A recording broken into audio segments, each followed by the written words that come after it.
हाँ देखिए, class 9 chapter 7 exercise 7.1 बता रहा हूँ और इसका थर्ड क्वेश्चन है ये। ठीक है, तो क्वेश्चन में ये फिगर बन के ही आएगा और हम पहले क्वेश्चन समझते हैं क्या है। देखो, A D and B C are equal perpendiculars. देखो डायग्राम में हम देखेंगे ए डी और बी सी। तो ये ए डी और बी सी क्या है? Equal perpendiculars to a line segment A B. ये जो लाइन है इस पर ये परपेंडिकुलर है, यानी यहाँ 90 डिग्री का एंगल बन रहा है दोनों जगह। परपेंडिकुलर अगर है तो 90 डिग्री एंगल बनता है, हमेशा ध्यान रखना। जैसे ये लाइन है और ये लाइन ए बी लाइन है और ये यहाँ से अगर सी डी इस पर परपेंडिकुलर है तो 90 डिग्री एंगल बनता है हमेशा। इसीलिए यहाँ पे ये दोनों, ये इस पर ए बी लाइन पे परपेंडिकुलर है, दिया हुआ है। ठीक है, इसके बाद क्या कह रहे हैं? शो दैट, आपको क्या शो करना है? C D bisects A B. ये जो सी डी लाइन है ये ए बी को बाइसेक्ट करती है। बाइसेक्ट करना, अगर किसी लाइन को बाइसेक्ट करेंगे तो दो बराबर इसमें बट जाएगी। इसका मतलब हमें प्रूफ क्या करना है?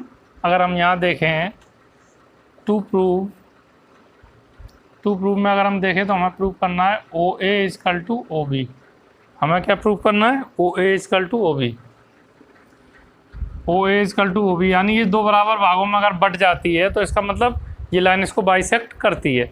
तो ये हमें प्रूव करना है। ठीक है, और जो गिवन है वो हमें दिख ही रहा है यहाँ पे। गिवन क्या है?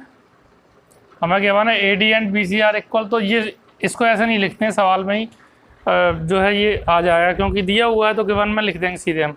ठीक है, तो ये प्रूफ जो करना है वो ये मैंने लिख दिया। इसके बाद अब देखो हम क्या करेंगे, दो ट्राइंगल ले लेंगे, ये ट्राइंगल और ये ट्राइंगल। ठीक है, तो इन दोनों ट्राइंगल को लेते हैं हम सॉल्व करने के लिए। तो लिखेंगे in triangle O A D, एक तो लिया हमने ट्राइंगल ओ ए डी और O B C, and triangle O B C. ठीक है, एक तो ट्राइंगल हमने ये ले लिया, एक ट्राइंगल हमने ये ले लिया। अच्छा, अब इसमें देखेंगे, देखिए एक तो ये तो गिवन ही है हमारे पास।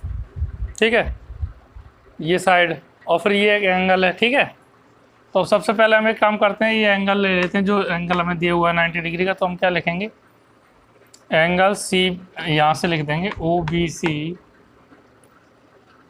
सी equal to angle O A D.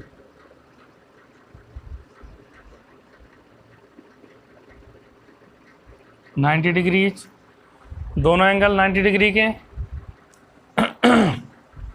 अच्छा, अब इसके बाद क्या करेंगे? देखिए एक एंगल ये और है, देखो ये वर्टिकल अपोजिट एंगल है।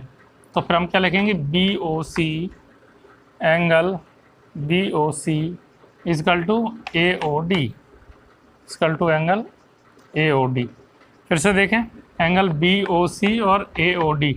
तो ये इस तरह का निशान, क्रॉस के निशान पे जो बनते हैं, ये कैसे एंगल होते हैं? Vertically opposite angle.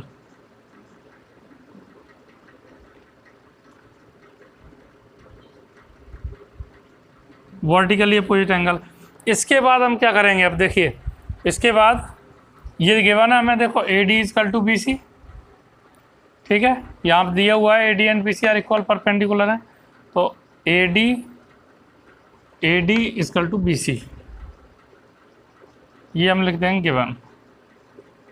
ठीक है, तो यहाँ पे दो एंगल है, एक साइड है। ठीक है, तो हम लिख देंगे इन दोनों को ट्राइंगल, वो दिखा दो congruence. Now triangle O A D congruence triangle O B C by किससे? देखो एंगल साइड, ए एस भी था रूल, एंगल साइड। तो एंगल साइड कॉन्ग्रुएंस रूल से ये कॉन्ग्रुएंस प्रूव हो गया। ठीक है, तो ये कॉन्ग्रुएंस प्रूव हो गया। तो अब इसके बाद क्या करेंगे? हमें लाना क्या था? ओ A is equal to O B. ठीक है, तो ओ A is equal to O B कैसे आएगा? जब ये दोनों ट्राइंगल कॉन्ग्रुएंस हैं तो इसी पे सी टी से आ जाएगा, इसके करस्पॉन्डिंग पार्ट इक्वल होंगे। तो लिखेंगे एंड जब ये प्रूव हो गया तो हम क्या लिख सकते हैं? O A is equal to O B by C P C T. By C P C T से ये सीधे सीधे आ रहा है। करस्पॉन्डिंग पार्ट, जब ये दोनों कॉन्ग्रुएंस है तो ये इसका करस्पॉन्डिंग पार्ट जो होगा वो इक्वल होगा। ठीक है, corresponding part of congruence triangle. तो सी पी सी टी से आ गया, जब यही तो हमें प्रूव करना था। तो फिर ये क्या कह रहे हैं? So that C D bisect A B. तो यहाँ लिख देना। ठीक है, C D, that means C D bisects AB। Proved, complete हो गया।